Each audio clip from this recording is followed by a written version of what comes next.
감사합니다. 우선 뭐 이번에 그 동행 사태로 인해서 이후야 어쨌든 많은 피해를 본 그 개인 투자자들 중에서 일부는 물론 이제 그 보통 시중금리가 2, 3% 되는데 8% 넘는 고수익을 보고 투자한 분들도 있겠지만 그렇지 않고 또 많은 예컨대 뭐 퇴직하신 분들이 퇴직금을 좀 더 불려볼까 하고 투자하신 분들이 있을 것이기 때문에 그런 이제 피해자들에 대해서 정말 마음 아프게 생각을 합니다. 제가 이제 그래서 한번 몇 가지 금융회사 홈페이지에 들어가 봤어요. 들어가 보니까 예를 들어서 CMA 같은 경우에 CMA 수익률을 미래에셋 홈페이지에 들어가 봤더니 CMA 수익률이 2.8%였어요. 미래에셋 정도도 2.8%밖에 수익률을 보장해 줄 수가 없는 것이 오늘날 저금리 시대의 현실인데 동양증권에 들어가 봤더니 8% 수익 보장해요. 그러니 이게 지금 벌써 문제가 있다는 것을 웬만한 투자하시는 분들은 여기저기 다 몇 군데 들어가 보고 선택을 하는데 아니 미래에셋도 2.8% 수익률을 제시했는데 동양증권이 8%를 제시했다 그러면 일단 의심을 하는 것이 당연했다고 생각을 해요. 그런 것을 의심하지 않고 투자했다는 것은 좀 투자자 입장에서도 자기 책임의 원칙을 지키지 않는 그런 측면이 있다는 것을 생각할 수가 있고 그 다음에 양준모 교수님 발표 중에 저도 굉장히 공감을 하는 것도 하나 경기 문제인데 여기서 중요한 것 중 하나가 동양그룹에 돈을 벌 수 있는 그나마 동양그룹이 뭐 한 30여 개 회사가 있지만 대부분 보니까 동양증권하고 그 다음에 동양시멘트하고 동양레미콘이에요. 근데 동양레미콘이 얼마 전에 2011년도인가 중소기업 적합업종으로 지정이 돼가지고 이게 지금 굉장히 대기업이 가지고 있는 회사 레미콘 회사들은 지금 굉장히 영업에 타격을 받고 있어요.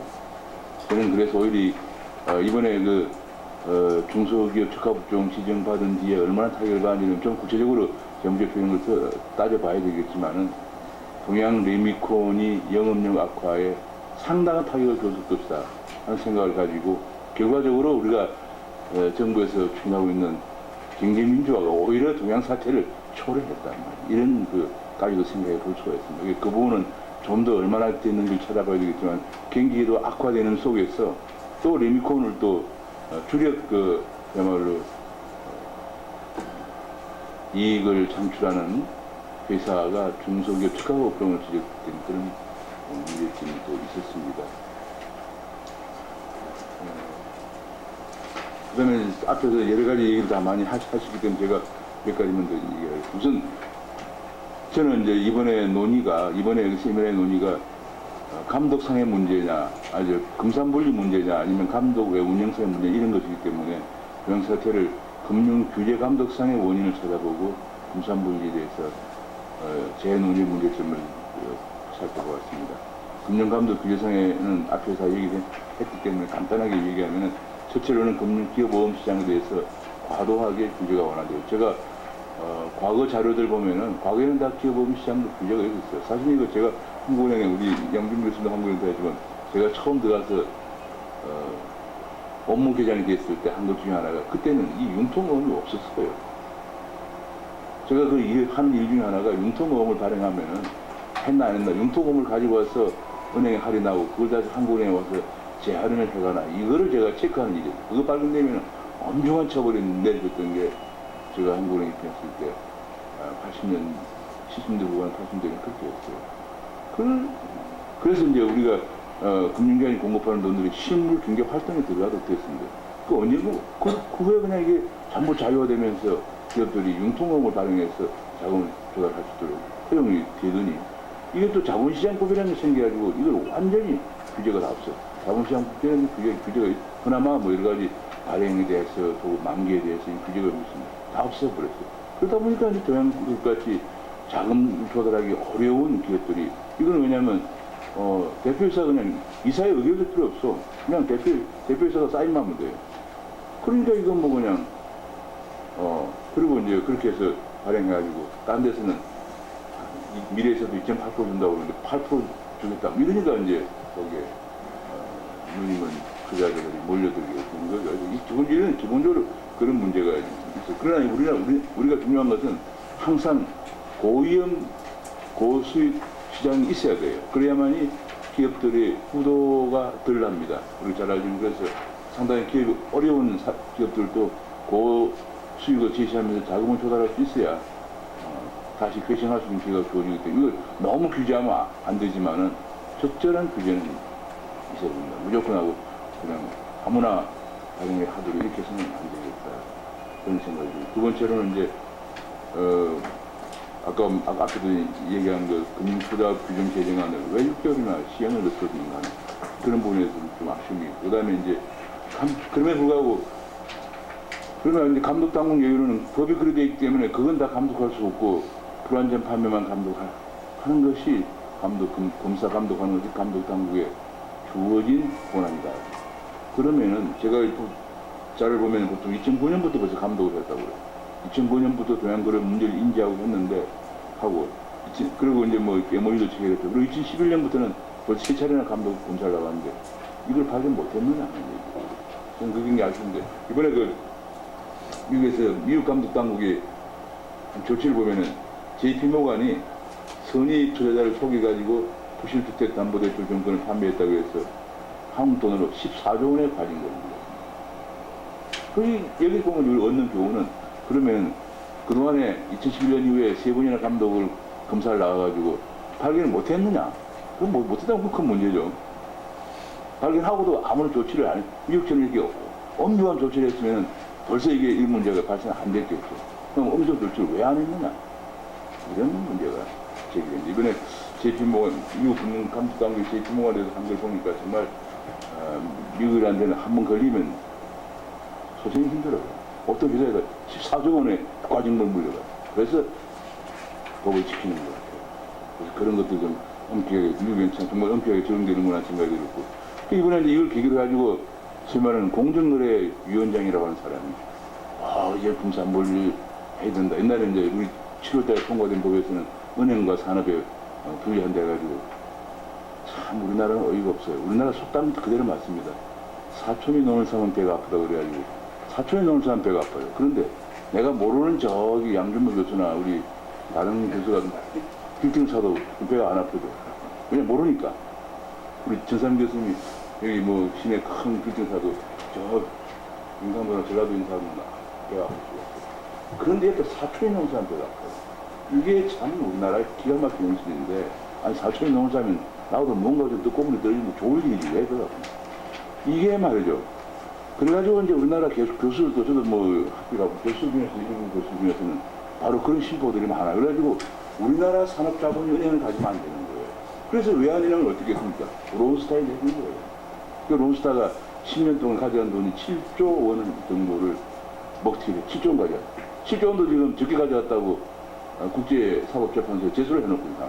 한국 정부가 제대로 팔도록 놔뒀으면 더 많은 돈을 벌 수 있었는데 못 벌었다. 지금 소송이 제기된 거죠. 지금 제1은행 있잖아요. 제1은행 이게 지금 뭐 팔고 나가면 저기 얼마나 또 이익이 될지 몰라요. 아직까지 론스타 지금도 아무것도 안 했던 거예요. 제1은행 정표로 있는 점포들 말이에요. 그 다음에 한미은행 또 어떻습니까? 저희 한미은행을 인수한 시티은행. 시티은행 서울 사무소, 서울 지점 하나가 전국에 있는 한미은행을 다 산 거 아닙니까? 제가 한국에 있을 때 1996년쯤에 뉴질랜드 중앙은행 사람이 출장을 왔어요. 그 뉴질랜드 출장 사람하고 얘기를 하는데 무슨 얘기가 있냐면, 야, 우리는 뉴질랜드 중앙은행이 한 17개 있는데 17개가 다 외국인이 소유하고 있다고 그래요. 우리는 별로. 그래서 내가 들은 어이가 없는, 그 당시에 우리나라 은행은 100% 한국이다. 한국인들이 대주주였거든요. 그래서 야, 내가 당신 나라는 도대체 그렇게 해가지고 은행도 외국인은 다 내놓고 그래 무슨 금융정책을 한다고 그러냐 하고 그런 이제 세미나 얘기가 그랬습니다. 우리가 지금 그꼴이 돼버렸어요. 왜? 외환은행이나 제1은행이나 한민은행 같은 큰 은행들이 문제가 되어서 그것을 이제 민영화 또는 매각을 할 때 그 덩치 큰 것들을 산업자본이 못하게 하니 누가 삽니까? 그러니까 외국에서 투기자본들이 산 거예요. 다행히 이제 제1은행은 투기자본은 아니고 HSBC 뭐 이런 데 사긴 했지만 지금 론스타는 그걸 산업자본이냐 금융자본이냐 가지고 그것도 지금 논란의 여지가 많아서 말씀이 많은 거 아닙니까?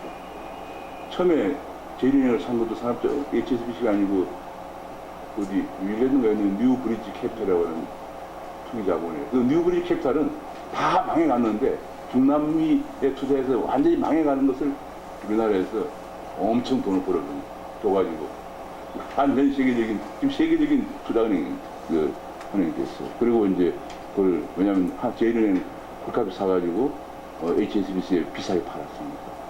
그런데 우리나라 산업자본이 하면은 안 된다는 거예요. 심지어는 제가 이름을 대면 좀 뭐하지만 안만한 사람이지만 그런 외국인 투기자본들이 우리나라 금융기관을 인수하는데 앞장서서 그럴 수도 있어요. 당신이란지 이런 거 있고 참 어이가 없는 짓이는데 그래서 이 사촌이 넘는 사람 배가 없다는 게 하루 그래서 그게 단적으로 드러난 게 이제 금산분리예요. 이번에 또 그걸 또 해가지고 앞으로 제가 보기 우리은행 민영화도 어디 어찌될지 모르겠어요. 또. 그런데 이걸 지금융권까지 이제 하자는 게 바로 이번에 금산분리 방어권. 지금융권 하는 건 너무 이제 문제가 많아요. 그럼 뭐 앞에 주요 내용은 얘기했고요. 뭐 6개월권 5%로 낮춘다는 거, 그 다음에 중간 금융지주회사를 만든다는 거, 대주주 집계 심사 세 가지가 주요 키포인트인데 앞에 문제점 다 얘기를 했는데 제가 보기에는 아까 그 삼성 얘기 우리 양주문 PF에 나오는데 삼성그룹 같은 경우에 삼성전자 지분을 약 18% 삼성그룹이 삼성전자 지분의 18% 소유하고 있는데 그중에 9% 정도가 삼성생명과 삼성화재가 갖고 있죠. 그러면 삼성생명과 삼성화재가 삼성전자의 의결권을 제한하면 현실적으로 이건 회장 중심으로 한 대주주가 삼성전자를 지배하지 못할 가능성도 있어요. 왜냐하면 외국인 지분율이 50% 넘었거든요. 외국인이 몇 개 대주주들이 서로 담아갖고 되면 적대적 M&A가 될까. 이런 문제는 뭐냐면 지금 현재 제가 조사해보니까 약 상위 10대 기업 집단에 금융계열사가 66개가 있어요. 이 66개가 다 의결권이 다 묶이면은 우리나라 재벌들의 지배구조가 엄청난 파장을 가져올 가능성이 있고 그러면 이제 그런 과정에서 비금융 계열사들이 한꺼번에 매물이 나오면서 전부 헐값에 외국인들의 파이 나갈까 적대적 M&A에 노출될 가능성이 있습니다. 그래서 이것도 마찬가지, 이것도 사촌이 넘을 사람 배가 아프니까 그저 외국인 갖고 있으면 괜찮아요. 참 그 우리나라 사람들 아주 특이한 사람들인데. 그리고 한 가지는 전 세계적으로 지금 금산 융합을 통해서 아까 그 미국의 우리 양조는 미국의 그 연방보험감독기구의 감독협회죠. 연방보험감독협회의 가이드라인을 갔는데 그렇게 해서 보험지주회사가 모든 계열회사를 다 갖도록 그게 버핏이 그렇게 하고 있잖아요. 버핏이 한 60개 계열을 보험지주회사를 만들어 60여 개 계열회사를 만들었어. 엄청나게 버핏이 돈을 벌고 그게 뭐냐면 지금은 금융과 산업이 융합을 통해서 금산 융합을 통해서 금융산업을 발전시키고 신문산업을 발전시키고 이게 뭐 제너럴 일렉트릭이 말하는 거예요. 제너럴 일렉트릭의 절반이 다 금융업이죠. 그래서 이제 근데 우리는 이걸 자꾸 분리해야 된다. 그런 주장도 있고 정반대로 가고 그래서 제가 보기에 이번 일을 계기로 해서 동영사태를 계기로 해서 자꾸 금산분리를 얘기하는 것은 한마디로 경강부회식 좀 그동안에 너무 비판 여론이 크니까 말도 안 되는 주장들 하다가 비판 여론이 나오니까 조금 잠잠해졌다가 다시 이것을 끌어내가지고 차이를 보려는 그런 참담한 지경인데 그걸 더구나 얼마 전 신문을 보니까 나 그렇게 얘기했는지 모르겠는데 국가의 장관급인 공정거래위원장이 맞고 그리고 그 양반이 약간 정도 아무 소리나 막그 얘기하는 거 보고 야 정말 참 골치 아프구나 생각이 야당이 주장하기 시민한테 주장해도 신중히 검토하고 하고 다시 문의를 해야 할 사람들이 그런 얘기 들으면서 안타까운 생각이 들었는데 어쨌거나 제가 보기에는 그래서 이번 동양그룹 사태는 기업 어음시장에 대한 적절한 규제, 그 다음에 규제를 적게 시행하고 선제적으로 감독하고 검사를 통해서 해결할 수 있는 것이지 이거를 금산분리라는 다른 문제로 경강부회식으로 끌어오는 것은 말이 안 된다.